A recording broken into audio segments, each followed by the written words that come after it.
Good morning.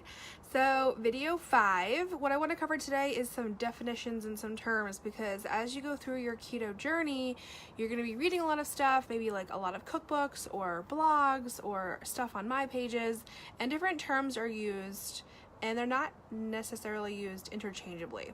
So the first we're going to cover is actually ketosis, and the difference between ketosis and keto-adapted or fat-adapted. So keto-adapted and fat-adapted can be used interchangeably. They mean the same thing. But ketogenic and ketosis doesn't necessarily mean you are fat-adapted or keto-adapted. Okay, so first things first, ketosis, which you might already know is when we limit our carb intake. So our body runs through all of the available carbs, carbohydrates, glucose in our system, in our tissues, and then in our liver, which is where glycogen is stored. There's only really two places that glucose can be used when we put it into our system. It's for immediate use or for backup storage.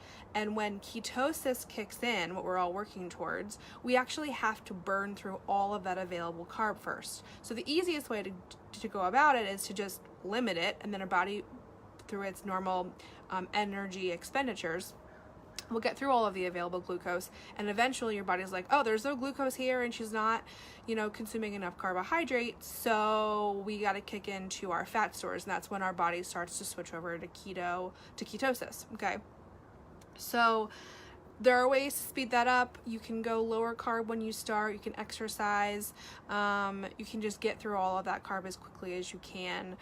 If you really don't care about time frame, it'll make it a lot more pleasant for you. So I just recommend basically a step down program, which would be like a paleo or something that's completely free of refined sugar and just really reducing how much carbohydrate you are consuming. It doesn't matter the source. It could be high sugar, those really terribly criminally high sugar foods, all the way down to your yam and your sweet potato and all that stuff.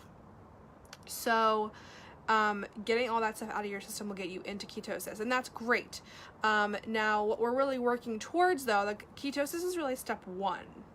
Okay, what we're really working towards is that keto-adaption or that fat adaption. And what that means is your body has been in ketosis long enough to understand that fat now, dietary and adipose tissue, is its default energy source. Does that make sense? So right now our bodies are operating off of glucose, and glucose are our default energy source. So anytime you're so why we put so little carbohydrate in our body is because if we put any more than that, our body will be like, oh, I know what glucose is. This is what I've been operating off of for 30, 40, 50, 60 years, right? So we need to keep it really low, and we need to keep our dietary fat high so that your body constantly understands, okay, there's plenty of fuel here. It's just in the form of fat. Everything's going to be okay. And it can take a couple of weeks for our body to really do that.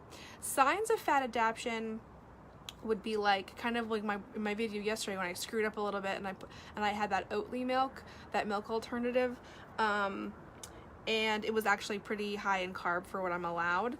My ketones were actually still pretty high, because even though I had kind of really blew it for the day and I went up for, in my carbohydrates, my body was still using fat as fuel for that day, because I hadn't put so much glucose in my body that it switched back over. Okay, so fat adaptation is what we're working towards, and what that means is there's going to be ketones flooding our system. It's great for our brain health, it's great for neuroinflammation, it's great for insulin resistance and leptin resistance and weight loss and all of these things, right? Because ketones are a form of energy, but they can't be stored in the body the way that carbs are.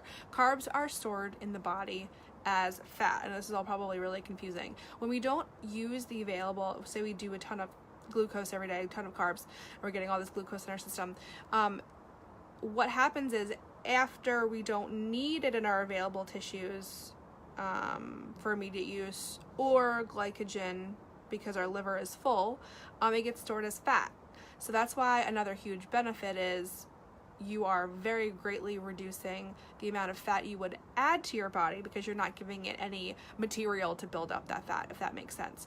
Now you can absolutely overdo it, and I get a lot of people of, oh, I gained weight when I started doing keto. It's still an energy management strategy, you need to understand if you were to put more fat or just to consume more calories. Calories are just more energy in your system. If you're taking in too many calories, your body will still hold on to those. So really, when people are finding the weight maintenance or the weight loss is when you're switching your body into ketosis, right? That's step one. Working towards long-term fat adaptation and consuming an appropriate amount of calories. I'm in all of these PCOS groups, right? Because I have PCOS, as you guys know, and I'm in all these PCOS groups, and everyone's just like, oh my God, you can't let your body go below 1,500 calories. It's so unhealthy, blah, blah, blah. And they understand. That's good advice coming from a sugar burner, if you are a sugar burner.